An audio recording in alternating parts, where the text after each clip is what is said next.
You do not need to have a world-beating unique idea or a viral flow in order to monetize. So don't get intimidated. These are just like standout examples, but we definitely have examples where just doing the basics yielded outstanding results. You are now listening to the Creative Juice podcast brought to you by Entrepreneur.io.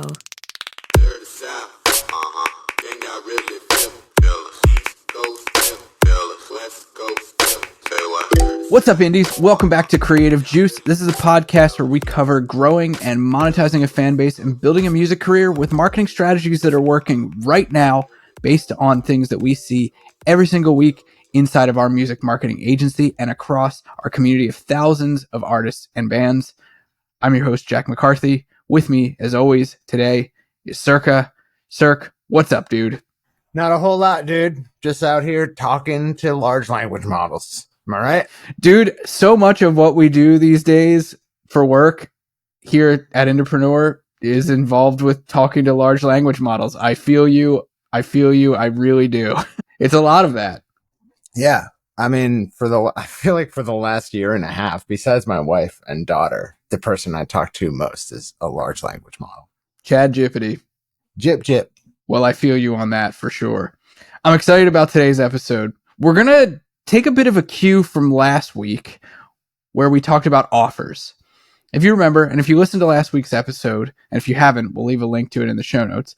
But if you remember, towards the end of last week's episode, we talked about the different types of monetization pathways and how if one kind of offer or call to action doesn't feel right to you or feels cringe or one speaks to you more than another, there are so many different ways that you can monetize. But you might have heard that and maybe scratched your head and said like, well, I've never had customers. I don't have any customers. I've never tried to get customers. So I don't really know what that means. Like all I know is like I can sell music or I can sell merch and that's sort of it. And I don't really know what you guys even meant by monetization pathways, making an offer, getting customers for the first time. So today we wanted to come to the podcast and talk about different ways of getting first time customers and share some stories with you guys from clients at the agency and other artists across Entrepreneur from over the years and the different ways that they've gotten customers for the very first time. And all of them are a little bit different.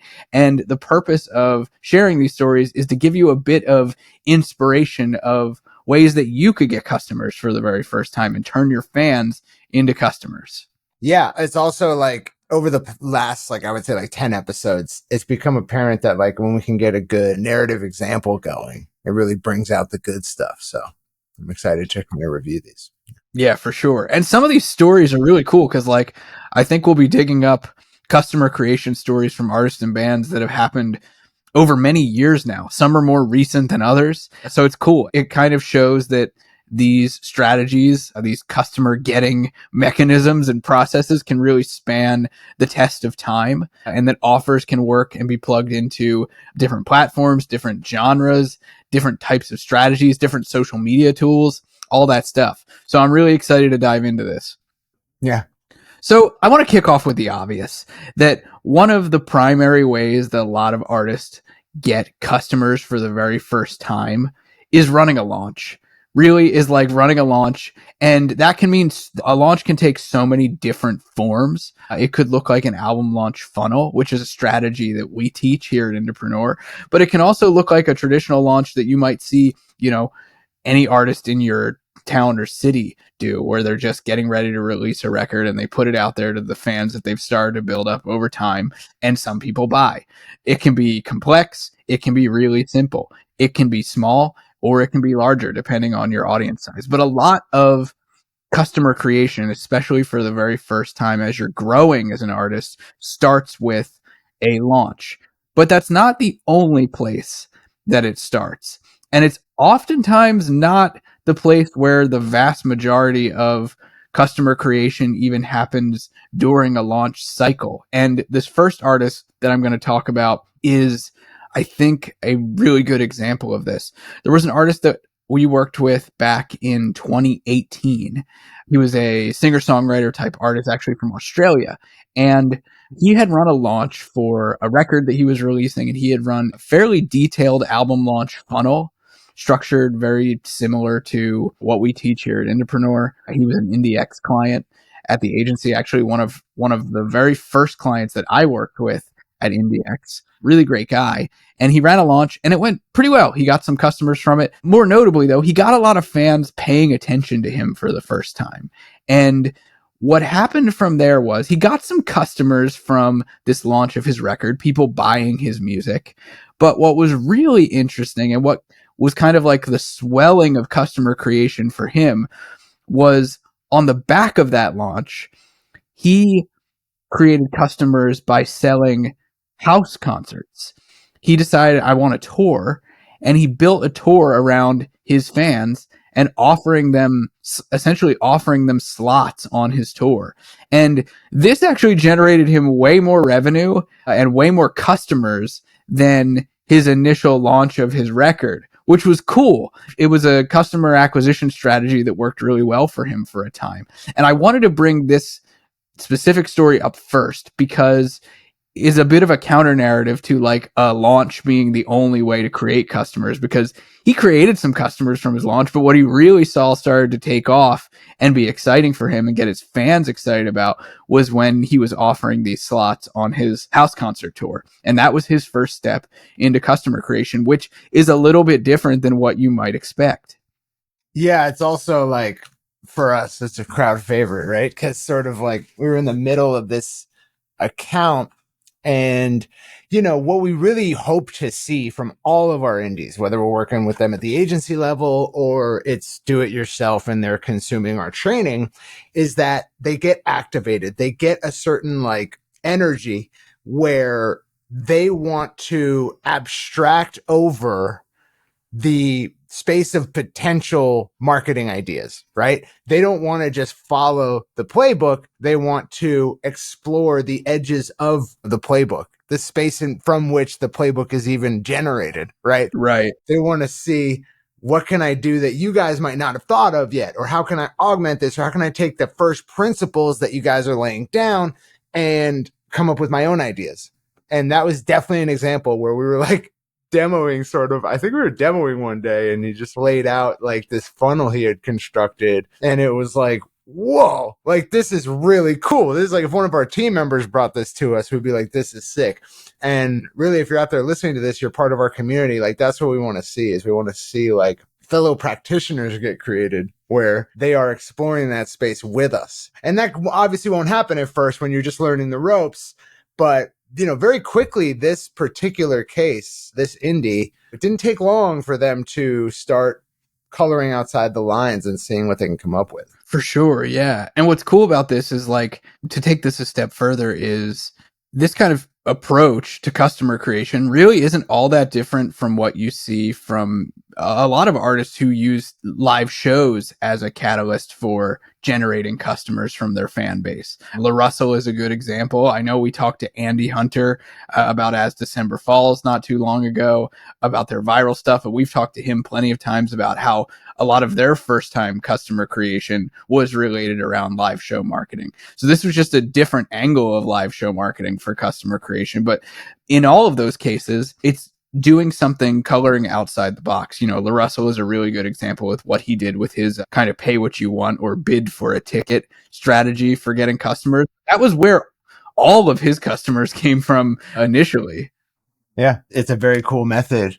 I would say that the territory is not the map here, right? What that, if you've never heard that expression before, what it means is that like what we have mapped out about this space of possibilities is not the full scope of what can be mapped out, right? And that's certainly the case for music marketing. You know, there's a wide open field still, right? Napster came along and completely like a wrecking ball, Miley Cyrus just decimated the entire like music business structure and how things are supposed to operate.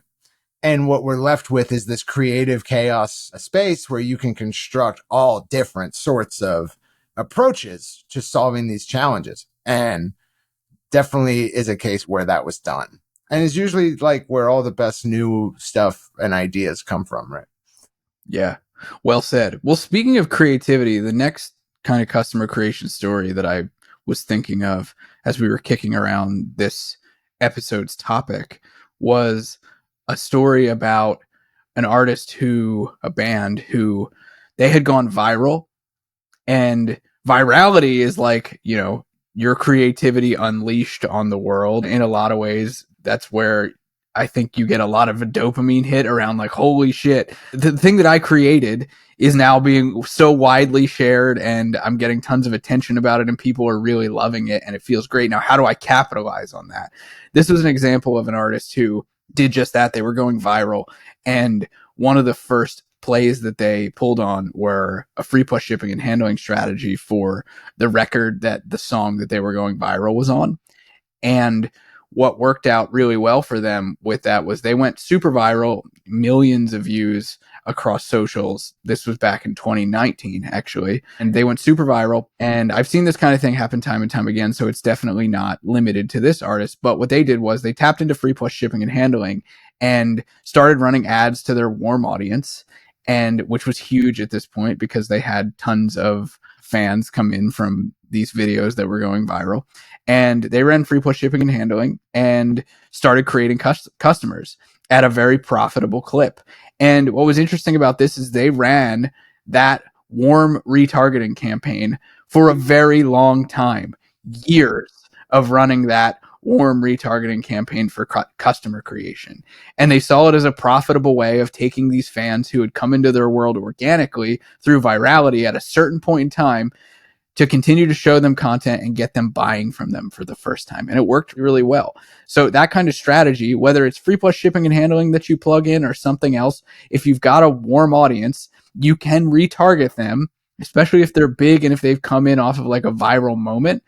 Those are the kinds of people, the kinds of fans that their hands are going to raise when you offer them something. And so doing that via retargeting and free plus shipping and handling works really well in this case is a really powerful way to do it. So I definitely wanted to share that story.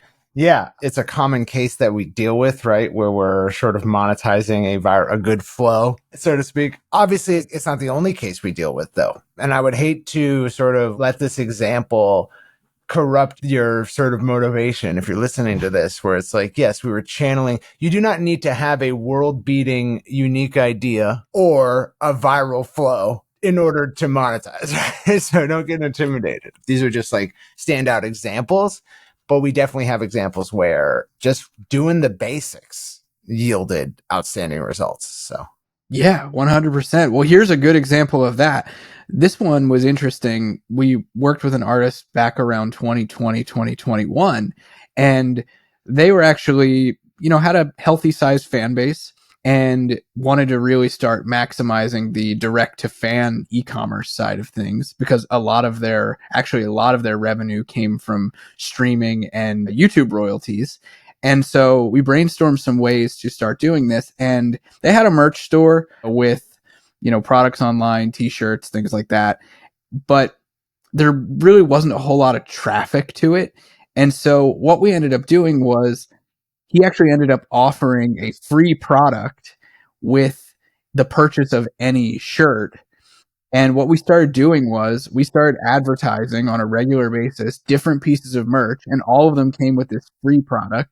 So it was kind of like call it a tripwire, but it wasn't even really in classical digital marketing speak. It wasn't really a tripwire, but it was a hook to get people in, an offer of a free thing that you only get when you buy this other thing. And at the time, actually, it was a mask because it was COVID, early COVID times.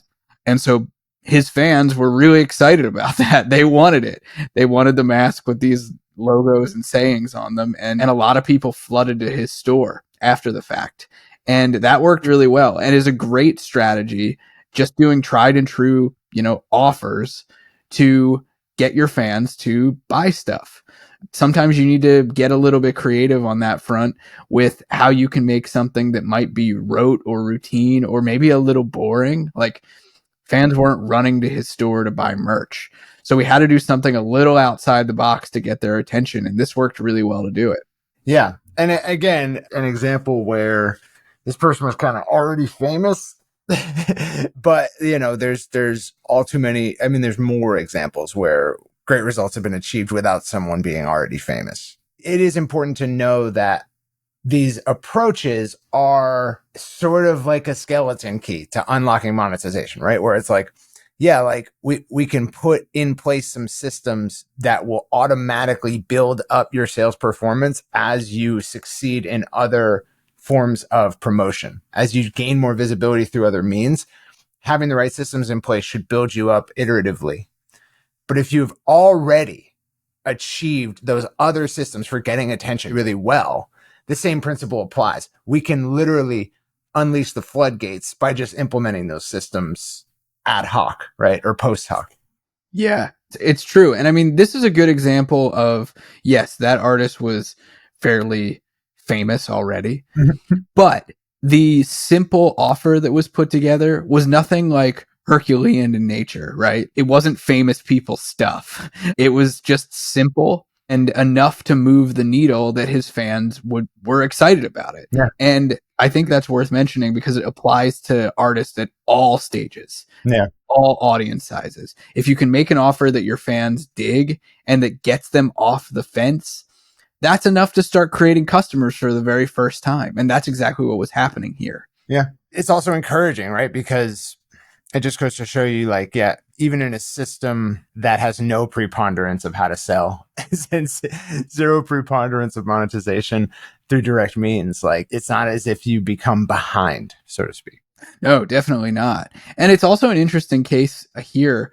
I think it's easy to fall into the myth of fame and offers. I think we called it last episode, where it's like, if you're famous, you can just make an offer and it could be whatever and it'll just work. But that's not really the case. Like, we had tried selling merch for this artist in a variety of different ways, and really none of them cracked first time customer acquisition at the volume that we wanted to, given their audience size, until we really worked on offers and worked on the right, finding the right offer for these fans at the right time that would create a lot of customers all kind of coming in the door.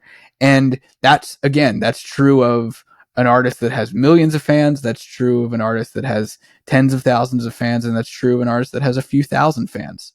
Yeah, 100%. So I think that's like a helpful lesson. And also, like you said, like, it's kind of grounding. It's a little comforting to be like, okay, all I need to do is like figure out the right offer for me, for my fans, and then I can start to create customers for the very first time.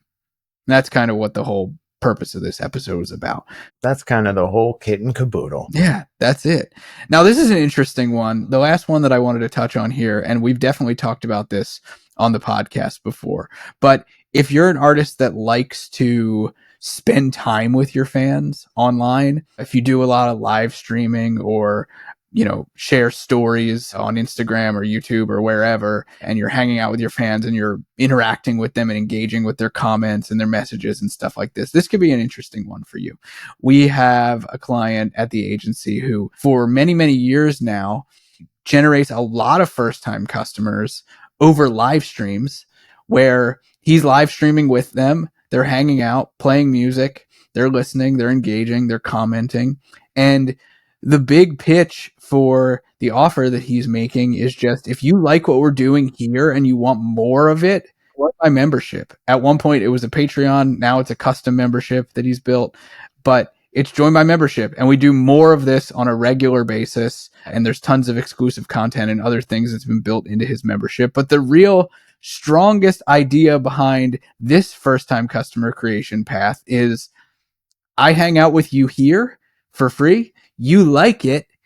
You want more of it? You can get it over here. And he generated a lot of first time customers, and not only first time customers, but they were also recurring because they were signing up for a membership, which is pretty cool. But this is a really good one if you're, a more digital creative that likes to hang out online, and maybe you've got membership or digital products and things like that, or maybe you dream up the idea of selling digital products and that's kind of your bag, or some kind of membership and you really love that idea. This can be a really cool way to do it if you've got fans that engage with that kind of a top of funnel with you. Yeah, this is one of those examples where this person did what wasn't like viral necessarily, wasn't achieving like insane inflows of attention, but it just iteratively building one bite of the whale at a time, and introduce memberships at a time where It wasn't as if it was going to be like a windfall of new revenue, but just decided I'm going to start building this now and really committed to it. That's kind of what we say when someone tells us they want to build a membership is like, are you ready for this to be like the thing you do for the next, as long as you're running this? Yep. In this case, this gentleman, he was ready for that and decided I'm going to start building this now for the compound effects later, and definitely achieved those as he went. He committed himself wholly to this membership as a product, committed himself wholly to continuous delivery of value, continuous delivery of content through that membership, upholding the promise of the membership for those who sign up. And it snowballed. There was even longtime listeners of the podcast will remember a story where, was it like a $10,000? I was going to share that one on the next episode, but yeah. I mean, boy, we won't bury the lead, just to say there was great success to be. Yeah. 100%. Another good example, I think, of, and hopefully what we've been demonstrating by sharing these stories with you guys is like the different types of offers that have gotten fans, from just casual fandom to actual transaction, taking out my wallet and paying you for something fans. We've talked about launches. We've talked about live shows. We've talked about house concerts. We've talked about merch and the different ways to get, an offer out there for merch, like the Tripwire example that we gave. We talked about free plus shipping and handling, and now we've talked about live streaming and giving fans more of what you're already giving them in the form of a membership in this case. But hopefully you can sort of see like the path that we're going with this is there's so many different ways that you can monetize that, like you said, dude, the territory is not the map.